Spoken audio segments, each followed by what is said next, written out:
எபிரெயர் 12ஆம் அதிகாரம். ஆகையால் மேகம் போன்ற இத்தனை திரளான சாட்சிகள் நம்மை சூழ்ந்து கொண்டிருக்க, பாரமான யாவட்டையும் நம்மை சுற்றி நெருங்கி நிற்கிற பாவத்தையும் தள்ளிவிட்டு, விசுவாசத்தை துவக்குகிறவரும் முடிக்கிறவருமாயிருக்கிற இயேசுவை நோக்கி நமக்கு நியமித்திருக்கிற ஓட்டத்தில் பொறுமையோடே ஓடக்கடவோம். அவர் தமக்குமுன் வைத்திருந்த சந்தோஷத்தின் பொருட்டு அவமானத்தை எண்ணாமல் சிலுவையை சகித்து தேவனுடைய சிங்காசனத்தின் வலது பாரிசத்தில் வீற்றிருக்கிறார். ஆகையால் நீங்கள் இளைப்புள்ளவர்களாய் உங்கள் ஆத்துமாக்களில் சோர்ந்து போகாதபடிக்கு தமக்கு விரோதமாய் பாவிகளால் செய்யப்பட்ட இவ்விதமான விபரீதங்களை சகித்த அவரையே நினைத்துக் கொள்ளுங்கள். பாவத்திற்கு விரோதமாய் போராடுகிறதில் இரத்தஞ்சிந்தப்படத்தக்கதாக நீங்கள் இன்னும் எதிர்த்து நிற்கவில்லையே. அன்றியும் என் மகனே, கர்த்தருடைய சிட்சையை அற்பமாக எண்ணாதே, அவரால் கடிந்து கொள்ளப்படும்போது சோர்ந்து போகாதே.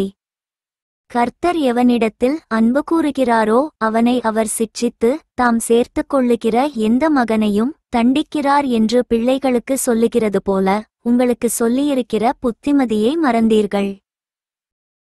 நீங்கள் சிட்சையை சகிக்கிறவர்களாயிருந்தால் தேவன் உங்களை புத்திரராக எண்ணி நடத்துகிறார். தகப்பன் சிட்சியாத புத்திரனுண்டோ?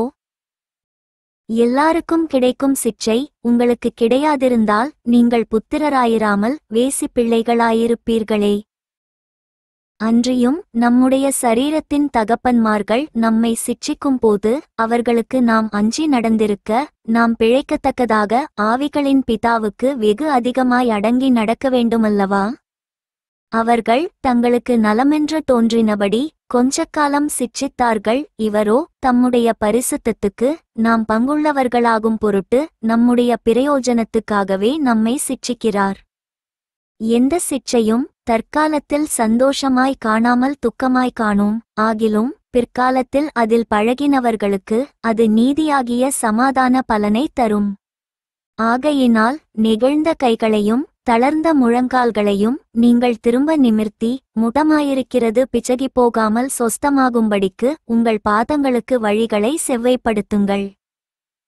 யாவரோடும் சமாதானமாயிருக்கவும் பரிசுத்தமுள்ளவர்களாயிருக்கவும் நாடுங்கள். பரிசுத்தமில்லாமல் ஒருவனும் கர்த்தரை தரிசிப்பதில்லையே. ஒருவனும் தேவனுடைய கிருபையை இழந்து போகாதபடிக்கும் யாதொரு கசப்பான வேர் முளைத்தெழும்பி கலக்கமுண்டாக்குகிறதினால் அநேகர் தீட்டுப்படாதபடிக்கும். ஒருவனும் வேசிக்கள்ளனாகவும் ஒருவேளை போஜனத்துக்காகத் தன் சேஷ்டபுத்திர பாகத்தை விற்று போட்ட ஏசாவைப் போல சீர்கெட்டவனாகவும் ராதபடிக்கும் எச்சரிக்கையாயிருங்கள்.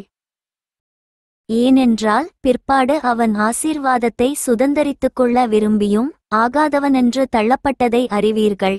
அவன் கண்ணீர் விட்டு கவலையோடே தேடியும் மனம் மாறுதலை காணாமற் போனான்.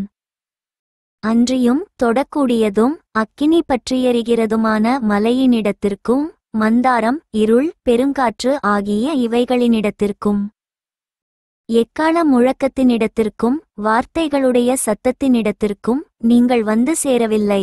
அந்த சத்தத்தை கேட்டவர்கள் பின்னும் தங்களுக்கு வார்த்தை சொல்லப்படாதபடிக்கு வேண்டிக் கொண்டார்கள்.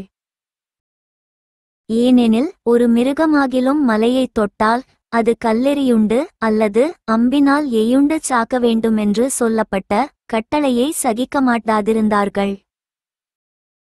மோசேயும் நான் மிகவும் பயந்து நடுங்குகிறேன் என்று சொல்லத்தக்கதாக அந்த காட்சி அவ்வளவு பயங்கரமாயிருந்தது. நீங்களோ சீயோன் மலையினிடத்திற்கும் ஜீவனுள்ள தேவனுடைய நகரமாகிய பரம எருசலேமினிடத்திற்கும் 1000-10,000 தேவதூதர்களினிடத்திற்கும் பரலோகத்தில் பேரெழுதியிருக்கிற முதற்பேரானவர்களின் சர்வசங்கமாகிய சபையினிடத்திற்கும் யாவருக்கும் நியாயாதிபதியாகிய தேவனிடத்திற்கும் பூரணராக்கப்பட்ட நீதிமான்களுடைய ஆவிகளினிடத்திற்கும் புது உடன்படிக்கையின் மத்தியஸ்தராகிய இயேசுவினிடத்திற்கும் ஆபேலினுடைய இரத்தம் பேசினதை பார்க்கிலும் நன்மையானவைகளை பேசுகிற இரத்தமாகிய தெளிக்கப்படும் இரத்தத்தினிடத்திற்கும் வந்து சேர்ந்தீர்கள்.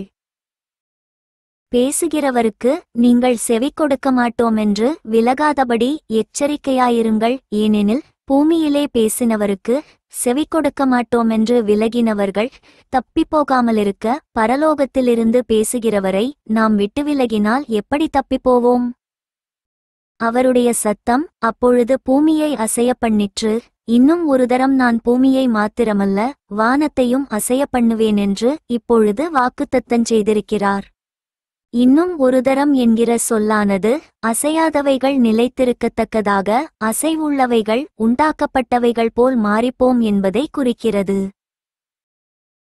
ஆதலால் அசைவில்லாத ராஜ்யத்தை பெறுகிறவர்களாகிய நாம் பயத்தோடும் பக்தியோடும் தேவனுக்கு பிரியமாய் ஆராதனை செய்யும்படி கிருபையை பற்றிக்கொள்ளக்கடவோம்.